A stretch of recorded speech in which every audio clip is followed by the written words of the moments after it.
కార్యక్రమమునకు స్వాగతం. నేటి ధ్యానాంశము జ్ఞానము, అండర్స్టాండింగ్. కాగా నీ ప్రజలకు న్యాయము తీర్చునట్లు నీ సేవకునికి జ్ఞాన హృదయము కలుగచేయము.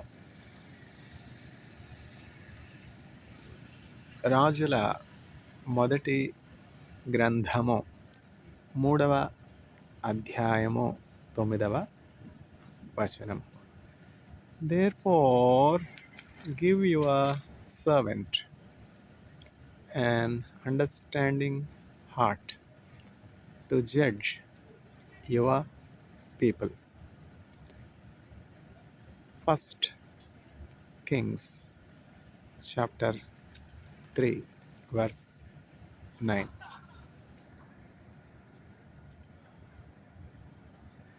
బుద్ధి విజ్ఞాన సర్వ సంపదలు గుప్తమయున్నవి ప్రభునందు. బుద్ధి విజ్ఞాన సర్వ సంపదలు గుప్తమయున్నవి ప్రభునందు. అద్భుతముగా ప్రభువన్నీయు నొసగి దిద్దును నా బ్రతుకంతటిని. యేసుని కొరకైల జీవించద భాసురముగనేనను దినమో. దోషములన్నీయు బాపును మోక్ష నివాసమున ప్రభు చేర్చునుగా. నాశనకరమగు గుంటల నుండి మోసకరంబగు యోబి నుండి నాశచనిల పైకెత్తెను నన్ను. పిశాచి పదంబును తొలగించన్. అర్పించెను తన ప్రాణము నాకై రక్షించెను నా ప్రియ ప్రభువే. అర్పింతును నా యావజ్జీవము రక్షకుడేసును సేవింపా. బుద్ధి విజ్ఞాన సర్వ సంపదలు గుప్తమయున్నవి ప్రభునందు. అద్భుతముగా ప్రభువన్నీయు నొసగి దిద్దును నా బ్రతుకంతటిని. శోధన బాధలు శ్రమలిల కల్గిన ఆదుకొనును నా ప్రభువనిసం. వ్యాధులు లేములు మరణము కల్గిన నాథుడే నా నిరీక్షణగున్. ప్రభునందానందింతును నిరతము ప్రార్థన విజ్ఞాపనములతో. విభుడే తీర్చును ఇలా నా చింతలు అభయముతోను తింతు ప్రభున్. అలయక సొలయక సాగిపోదు వెలయగున ప్రభు మార్గమున. కలిగెను నెమ్మది కలువరి గిరిలో విలువగు రక్తము చిందించిన ప్రభు. యౌవన జనమా ఇది సమయము యేసును చాటను రండి. పావన నామము పరిశుద్ధ నామము జీవపు మార్గము ప్రచురింపన్. ఎంత చక్కని పాట! అంటే ఈ పాట సారం ఏమిటంటే, బుద్ధి విజ్ఞానము సర్వ సంపదలు, ఐశ్వర్యము, ఘనత, జ్ఞానము, ఇవన్నీ కూడా యేసుక్రీస్తు ప్రభువులో దాచబడి ఉన్నవి. చూసారా? యేసుక్రీస్తు ప్రభువులో ఇవన్నీ ఉండడం ఏమిటి? ఆయనే భిక్షకునిలాగా ఉన్నాడే, ఆయనే నిరుపేదగా ఉన్నాడే, ఆయనే ఏమీ లేనటువంటి వానిగా ఉన్నాడే, ఆయనే వ్యాధిగ్రస్తునిగా ఉన్నాడే, ఆయనే శపింపబడినటువంటి వానిగా ఉన్నాడే, ఆయనే గాయపరచబడినటువంటి వానిగా ఉన్నాడే, ఆయన శరీరం అంతా గాయాలమయమైపోయింది, రక్తం ధారలుగా స్రవిస్తున్నది, శిలువపై వేలాడుచున్నాడే. ఆయనలో బుద్ధి ఉండడం ఏంటి, ఆయనలో జ్ఞానం ఉండడం ఏంటి, ఆయనలో సర్వసంపదలు ఉండడం ఏంటి అని యేసుక్రీస్తు ప్రభువుని శిలువపై చూస్తున్నటువంటి వారు అనుకొనవచ్చు. అయితే దేవుని వేరితనమో మనుష్యుని జ్ఞానం కంటే గొప్పది. The foolishness of God is greater than the wisdom of man. The cross and the message of cross appears to be foolishness to those who are perishing, but to those who are being saved, the message of cross is the power of God. నశించు వారికినే సిలువ వెర్రితనముగనున్నది, రక్షింపబడుచున్న పాపికి దేవుని శక్తి అయ్యున్నది. నీ రక్తమే నన్ను శుద్ధీకరించున్, నీ రక్తమే నా బలము, నీ రక్తధారలే ఇలా పాపికాశ్రయమిచ్చును. పరిశుద్ధ తండ్రి పాపిని కడిగి పవిత్రపరచుము. నీ సిల్వన్గాకయో దేవా, దేనిన్ ప్రేమింపనీయకు, నన్నవరించు సర్వము నీ సిల్వకై త్యజింతును. నీ రక్తమే నన్ను శుద్ధీకరించున్, నీ రక్తమే నా బలము, నీ సిల్వలో కాచినట్టి విలువైన నీదు రక్తముచే పాప విముక్తి చేసితివి. పరిశుద్ధ దేవతనయుడా, నీ రక్తమే నన్ను శుద్ధీకరించున్, నీ రక్తమే నా బలము. నన్ను వెంబడించే సైతాను, నన్ను బెదరించే సైతాను, నన్ను వెంబడించే సైతాను, నన్ను బెదరించే సైతాను, దునుమాడేనే నీ రక్తమే, దహించేనే నీ రక్తమే. ఎందుకనగా క్రీస్తు ఆ రీతిగా శ్రమ పరచబడవలసి ఉన్నది. అలాగూ శ్రమ పడకపోతే మానవులకి రక్షణ లేదు. ఆయన శ్రమల ద్వారా, ఆయన గాయముల ద్వారా మానవులకి స్వస్థత ఉన్నది. ఆయన పొందినటువంటి గాయములు బట్టి క్రీస్తు ఇట్లా శ్రమ పడతారు. క్రీస్తు మానవులందరి అపరాధములు, దోషములు భరిస్తారు. మనిషి కుమారుడు నశించిన దానిని వెదకి రక్షించుటకు తిరిగి వచ్చిన యేసుక్రీస్తు ప్రభు రావడానికి కారణం ఏంటి? The very purpose of Jesus visiting his creation, humanity, is to seek the last. To seek the lost sheep, those who have gone astray from God, gone away from God, to seek them and to restore them and to rescue them and to protect them from the evil one, from the Satan. Jesus Christ has come. ఎక్కడున్నాం మనం? Wisdom, జ్ఞానం. చూసారా, మన చుట్టూ మనం చూసినట్లయితే పరిస్థితులు ఎంత భయంకరంగా ఉన్నాయి. ఐగుప్తు ఎక్కడో లేదు, ఐగుప్తు ఏమిటి చెన్నైలోనే ఉంది. ఇటుకలు బట్టి దగ్గర పనిచేస్తున్నట్టే ఎంత భయంకరమైనటువంటి ఎండలు. సూర్యాస్తమయానికి ముందు బయట వెళ్ళగలమా, బయట ఉండగలమా, పని చేయగలమా? కన్స్ట్రక్షన్ లేబరర్స్ రోజంతా బయట పనిచేస్తూ ఉన్నారు, కష్టపడి ఎండలో పనిచేస్తూ ఉన్నారు, చెమటోడ్చి పనిచేస్తూ ఉన్నారు.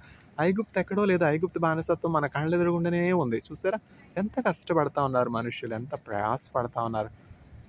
సమశీతోష్ణ స్థితి ఉన్నదా చెప్పండి? సృష్టి ప్రారంభంలో ఉన్నటువంటి ఆ మంచి ప్రకృతి, ఆ మంచి ఫలాలు, ఆ మంచి సత్వ, ఆ మంచి సారం ఎంతగా మారిపోయింది. ఎందుకని? మనుష్యులు దేవునికి దూరంగా వెళ్ళిపోవడాన్ని బట్టి, మనుష్యులు దేవుని జ్ఞానాన్ని విడిచిపెట్టి వాళ్ళ సొంత జ్ఞానాన్ని అవలంబించడాన్ని బట్టి శ్రమలు, కష్టాలు కొని తెచ్చుకుంటున్నారు.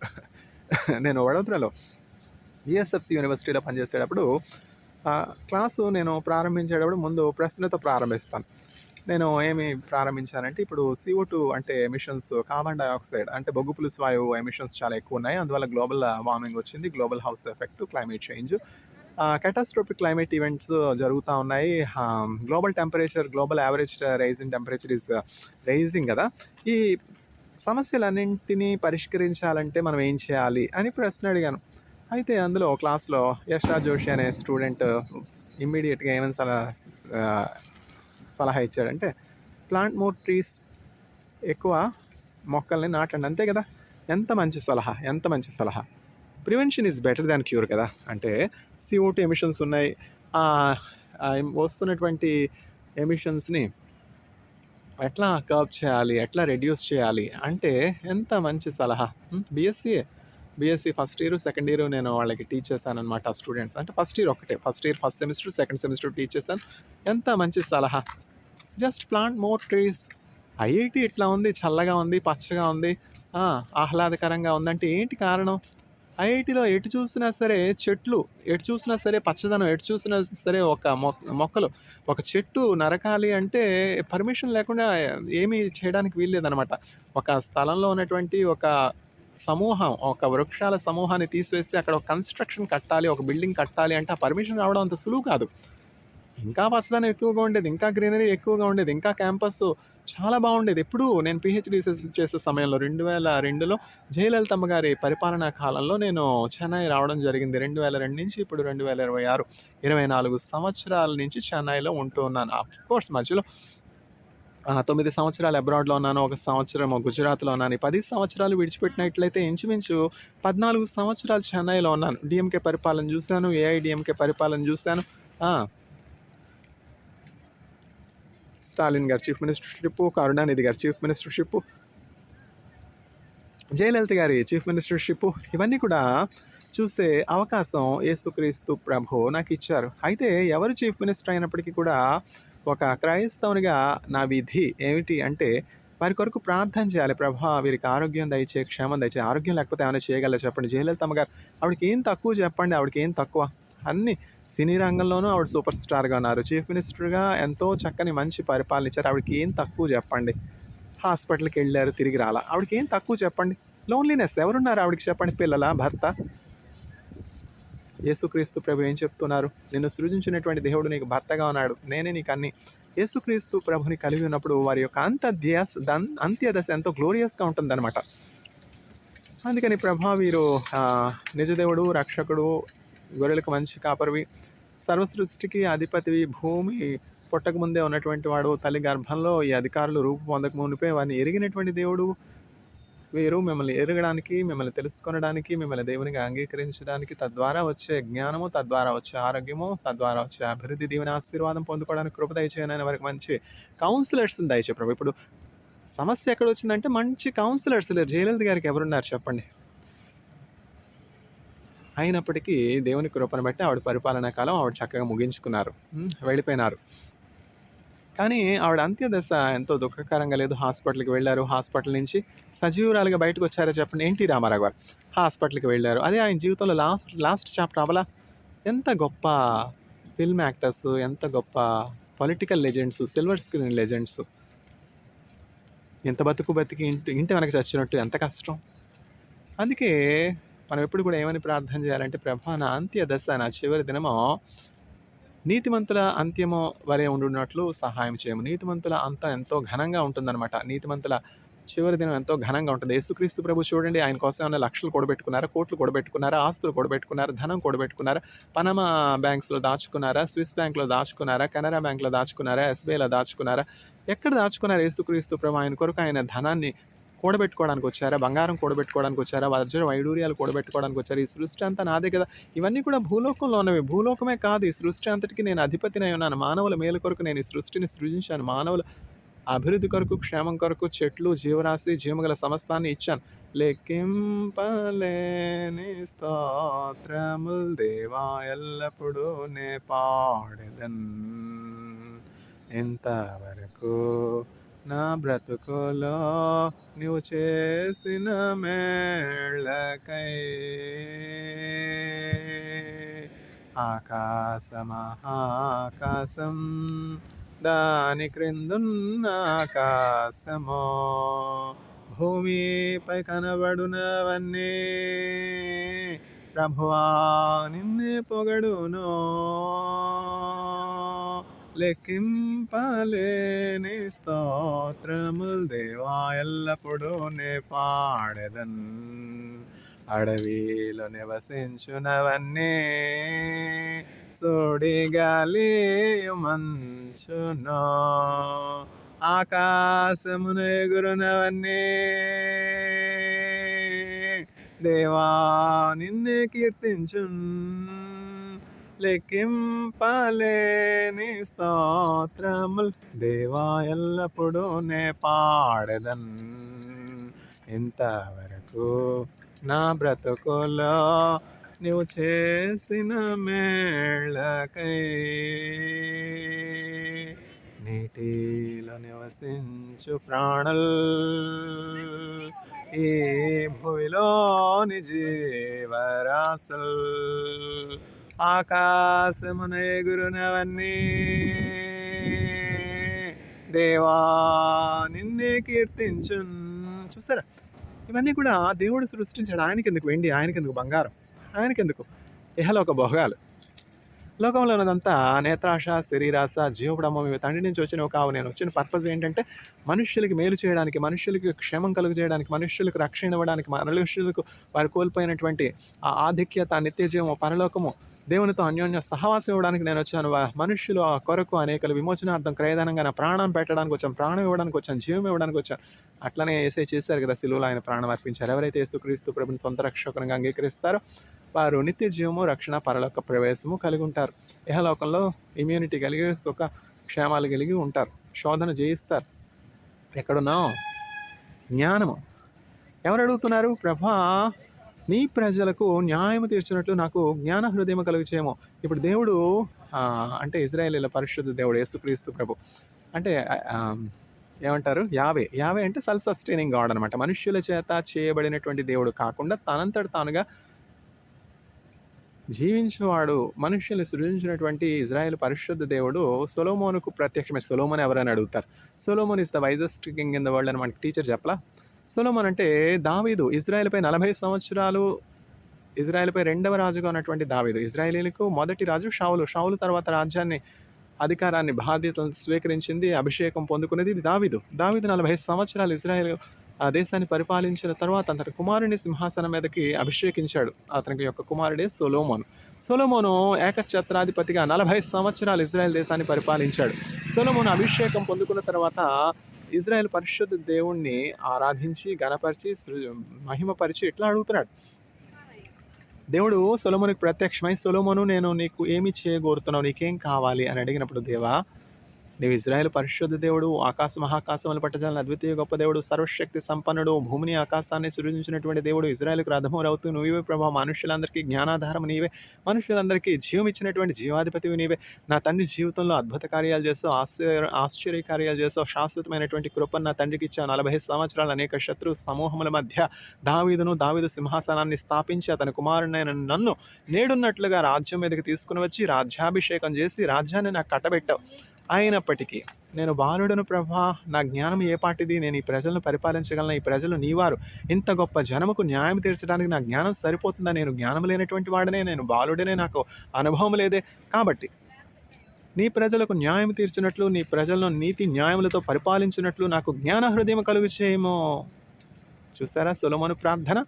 అప్పుడు యేసుక్రీస్తు ప్రభు ఏమని చెప్తున్నారంటే సొలొమోను ఐశ్వర్యమునైనను ఘనతనైనను నీ శత్రువుల ప్రాణమునైనను అడుగక జ్ఞానాన్ని అడిగావు కనుక నువ్వు నన్నెంతో సంతోషపరిచావు. జ్ఞానం చాలా అవసరం. జ్ఞానం అంటే నేనే. కాబట్టి జ్ఞానంతో పాటు నేను నీకు ఐశ్వర్యాన్ని కూడా ఇస్తున్నాను. కాబట్టి జ్ఞాన ఐశ్వర్యములతో నీతి న్యాయములతో ప్రజలను పరిపాలిస్తావు అని చెప్పి దేవుడు సొలొమోనును ఆశీర్వదించారు. ఆ తర్వాత సొలొమోను 40 సంవత్సరాలు ఇజ్రాయెల్ను పరిపాలించారు. సొలొమోను కాలంలో దేనికి కూడా కొదవలేదనమాట. ఎంతో సమృద్ధిగా, అసలు యుద్ధమే లేదు. సొలొమోను కాలంలో ప్రత్యేకత ఏంటంటే అసలు యుద్ధమే లేదు. అట్లాంటి పరిపాలన మనకి నేడు ఎలక్షన్లో ఎన్నికైనటువంటి జోసెఫ్ విజయ్ గారి ద్వారా కలుగును గాక. నేనైతే ఏమని అనుకున్నానంటే మనుషుల తలంపులు వేరుగా ఉంటాయి. నేనైతే స్టాలిన్ గారు అంటే వారి తండ్రి డీఎంకే అధిపతి ఆహ్, స్టాలిన్ గారి తండ్రి ఆహ్, ఎంతో వివేకం కలిగినటువంటి, జ్ఞానం కలిగినటువంటి, ఎక్స్‌పీరియన్స్ కలిగినటువంటి చీఫ్ మినిస్టర్. ఆ! తర్వాత స్టాలిన్ గారు చీఫ్ మినిస్టర్ అయ్యారు. ఇప్పుడు ఈ నెక్స్ట్ టర్మ్ కూడా స్టాలిన్ గారికొస్తే, అధికారంలోకొస్తే బావుంటుంది గదా! అని నేను భావించాను. కానీ మనుషుల తలంపులు దేవుని తలంపులు వంటివి కావు. ఏ మనుష్యుడు కూడా దేవుని చిత్తం లేకుండా రాజ్యానికి, అధికారానికి రాలేరు. హ్మ్. విజయ్ గారికి ప్రభువు చీఫ్ మినిస్టర్ హోదా కలుగజేశారు. అప్పుడేం చేయాలి? అయ్యో ప్రభా! నా కుటుంబం ఏ పాటిది? నా జ్ఞానం ఏ పాటిది? నా అనుభవం ఏ పాటిది? నేను మిగుల అల్పుడిని కానా? షౌలు అంటూ ఉన్నాడు, ప్రభా నా కుటుంబం ఏ పాటిది? బెన్యామీను గోత్రం ఏ పాటిది? ఇజ్రాయెల్ 12 గోత్రముల్లో ఎంతో అల్పమైనటువంటి గోత్రం కాదా నా గోత్రం? నా కులం ఏ పాటిది? నా గోత్రం ఏ పాటిది? నా అనుభవం ఏ పాటిది? నీవు ఇంతగా నన్ను హెచ్చించడానికి కారణం ఏమిటి ప్రభా? నేను తగనివాడనే. సౌలు ఎంతగా తగ్గించుకున్నాడు. అట్లా తగ్గించుకుని దేవుని దగ్గర జ్ఞానాన్ని, సొలొమోను ఎట్లా జ్ఞానం అడిగాడో జ్ఞానాన్ని అడిగి నీతి న్యాయములతో, యథార్థ హృదయంతో దేవుని నామ మహిమార్థం ఇప్పుడు జోసెఫ్ విజయ్ అనే అధిపతి పరిపాలన అందించవలసినటువంటి వానిగా ఉన్నాడు. నాశనమునకు ముందు గర్వము నడుచును. ఎంత మాత్రం కూడా గర్వానికి చోటు ఇవ్వకూడదు. గర్వానికి చోటు ఇచ్చినట్లయితే ఏం జరుగుతుందంటే వెంటనే పడిపోతారు. అయ్యో నాకు మెజారిటీ ఉందే అనుకోవచ్చు, కానీ ఆ మెజారిటీ ఎందుకు పనికిరాదు. నెబుకద్నెజరు తన హృదయంలో గర్వించినప్పుడు ఏం జరిగింది? నెబుకద్నెజరు అరణ్యానికి తోలివేయబడ్డాడు. 7 సంవత్సరాలు తన ప్రజలతోనే ఎన్నుకున్నటువంటి వారే, తన ప్రజలే అయినప్పటికీ వారు 7 సంవత్సరాలు నెబుకద్నెజరును అరణ్యానికి తోలివేశారు. మృగ స్వభావం కలిగి, జంతు స్వభావం కలిగి గడ్డి మేశాడు నెబుకద్నెజరు. తర్వాత అతడు మళ్ళా దేవుని యొక్క ఆధిపత్యాన్ని, దేవుని యొక్క ఏకఛత్రాధిపత్యాన్ని, దేవునికి సృష్టిపై ఉన్నటువంటి అధికారాన్ని ఒప్పుకున్నప్పుడు మరలా అతడు కోల్పోయినటువంటి రాజ్యము అతనికి వచ్చింది. నేనైతే స్టాలిన్ గారు చీఫ్ మినిస్టర్ అయితే బాగుండును కదా అని అనుకున్నాను. అయితే స్టాలిన్ గారికి ఇప్పుడు విశ్రాంతి అవసరమై ఉండవచ్చు బహుశా. ఎంతో అలసిపోయి ఉన్నారు. ఆయనకు ఆరోగ్యం కూడా బాగోలేదు. ఏమో ఆ దేవుని చిత్తం ఎట్లా ఉందో, దేవుని ఏర్పాటు ఎట్లా ఉందో దేవునికి మరుగైనటువంటి సంగతులు తెలుసు. ఇంకొకటి ఏమిటంటే ఈ ఓటింగ్ మెషిన్స్ కానీ, ఓటింగ్ కౌంటింగ్స్ కానీ అవన్నీ కూడా ఇజ్రాయెల్ స్వాధీనంలో ఉన్నవని మనం గమనించాలి. ఈ ఓటింగ్ మెషిన్స్ ఇప్పుడంతా బ్యాలెట్ అంతా కూడా ఇప్పుడు ఎట్లా, ఇజ్రాయెల్‌లో బ్యాలెట్ చాలా డిఫరెంట్‌గా ఉంటది. వాళ్ళు మెషిన్స్ వాడరు. వాళ్ళందరికీ మెషిన్స్ ఇస్తారు గానీ, వాళ్ళకి ఎలక్షన్ జరిగినప్పుడు మాన్యువల్ ఓటింగే ఉంటది. ఈ మెషిన్స్ రిమోట్ కంట్రోల్ అంతా కూడా ఇజ్రాయెల్ ఉంది. కాబట్టి వాళ్ళు ఎవరిని రాజుగా చేయాలంటే వాళ్ళు చేయగలరు. ఆ విషయం కూడా మనం గమనించాలి. చూసారా? అందువల్ల ఈ ఓటింగ్ మెషిన్స్‌లో చాలా చాలా కంట్రోల్స్ అంతా కూడా మన చేతిలో లేదుగా. మనం ఇంపోర్ట్ చేసుకున్నాం. ఆ టెక్నాలజీ ఎక్కడిది? మనీ మనం ఎక్కడో ప్రింట్ చేయించుకుంటా ఉన్నాం. ఇవన్నీ కూడా గమనించుకోవాలి. ఏది ఎట్లా ఉండినా కూడా, ఎవరు పరిపాలనలోనికి వచ్చినా కూడా మనం వారి కొరకు ప్రార్థన చేయబద్దులమై ఉన్నాము. అప్పుడు మనం క్షేమంగా ఉంటాం. దేవుడు మనపై అధికారులుగా ఉన్నటువంటి వారిని ఆశీర్వదించునుగాక. క్రొత్తగా పదవులోనికి వచ్చినటువంటి వారిని దీవించునుగాక. ఆమేన్.